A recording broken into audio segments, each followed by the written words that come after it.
There's quite a bit I'd like to say about Emerson's The American Scholar. Unfortunately, I want to hit in this video not every point, but I wish I could.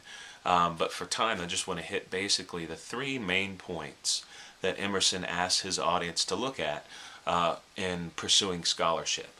Now, chances are if you're viewing this video, especially if you're viewing this video for one of my classes, you are a direct audience member Emerson would have in mind.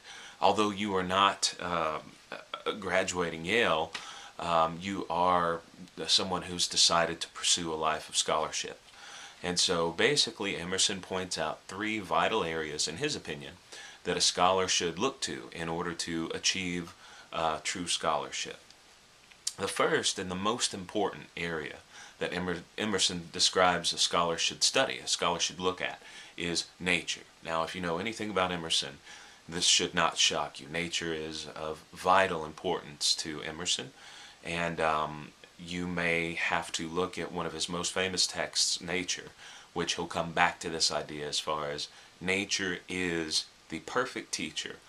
Nature will always be there to teach. All nature requires is a student, but nature will always be giving lessons and giving instruction. Basically, as far as what we see in nature that involves education, Emerson says education is not really about this idea of, he says, parroting, this idea of just kind of regurgitating ideas of the past. He's not for that at all. Emerson, for him, education specifically that nature accomplishes is getting us to understand the connections between things and getting us to connect other things. Basically that there is order in perceived chaos. And he talks about the act of classification, how in nature we try to classify species and scientific classifications. And he says that this classification shows that there is order to things, that it's not chaos. He talks about a couple of ideas. One idea is God's web. This goes back to a term, it's an important term, because Emerson religion, well, less religion, more spirituality is going to be very important with Emerson. But specifically a spirituality that's about the interconnectedness of all things. So this idea of God's web, as far as there is an order, there's this web of connection between things that maybe sometimes we don't perceive their connections. There's another really good metaphor he uses where he talks about a root system, how there can be a tree that is connected with a far piece of land. We don't see the connection this tree has with this further piece of land on the surface, but when you look at its root system, you see that there is this huge interconnected web, going back to that idea that things are connected. It's just it takes the scholar to perceive these connections. It's very important for us to understand that Emerson equates nature and the human condition. Now, he does use the term man quite a bit, but I would like people to understand that this is more of a universal man, women and men. He says that basically understanding nature is a way to understand human nature as well. There's the adage, he says, know thyself. He equates know thyself with study nature, so that nature becomes a mirror that we can see, we can see how human condition is, the qualities and characteristics of it, by observing nature. I do think that he backs up this idea very well. I think Emerson really is one who tries to walk the talk that he gives. He tries to, he doesn't just offer ideas that he does not follow. For example, if you look at the text, you're going to find lots of times that he has natural metaphors, that he has natural similes to reinforce what he's saying about humankind and the human condition. Look at how often he uses nature to illustrate an idea he's talking about with humanity. And this goes back to where nature instructs about humanity.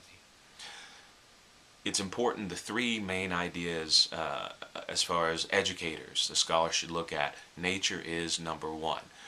If the scholar has the opportunity to visit any of the three, nature should be the choice. But he says that nature won't always be there to be studied, or the scholar can't study nature all the time. And so he gives two other areas. The next area he describes is the book. Well, he doesn't necessarily say book is the area, but kind of history, and he says the best way to study history would be through the book. Now, the interesting thing is, especially to students today, he does point out the power a book has. A book is really alive, according to Emerson. It's not a dead thing, but the author breathes life into a text once he or she writes it. But the surprising thing is Emerson points out some very, very real dangers that a book might pose to the scholar. He basically cautions against the idea of a bookworm. He sees that there's a problem in glorifying a text and holding up a text as unbreakable. Once the text, the value of the text outweighs the value of continued thought and continued contemplation of the ideas within the text, that he sees as a big detriment to the life of a scholar. The reason why he doesn't want us to embrace texts, books, without question, is because he says that texts are not a perfect distillation of truth. It is a distillation of truth. Therefore, it won't have every bit of truth in it. So they're not complete. First of all, in their power to capture and also present truth. He uses a really neat line I like, as far as we may intend in creating books. We may intend to create a brother, but oftentimes we create a tyrant, as far as books become a dictator of thought. And he does not want that to happen. He wants us, the scholar, to ultimately control our thought.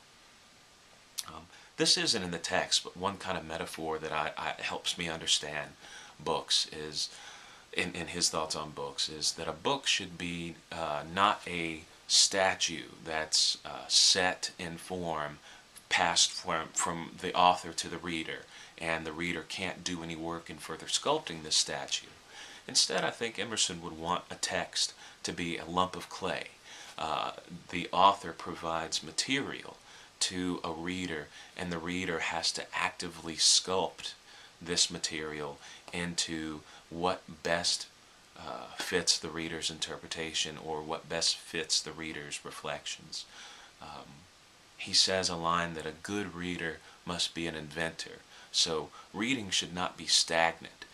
Reading, you should be taking the old, what's been covered, and seeing how it applies to new ideas or in a new way. He says that generations have to basically define themselves through their texts. So I wonder what he would think about our generation studying his text so much for direction. I don't know if he'd necessarily be behind that or not.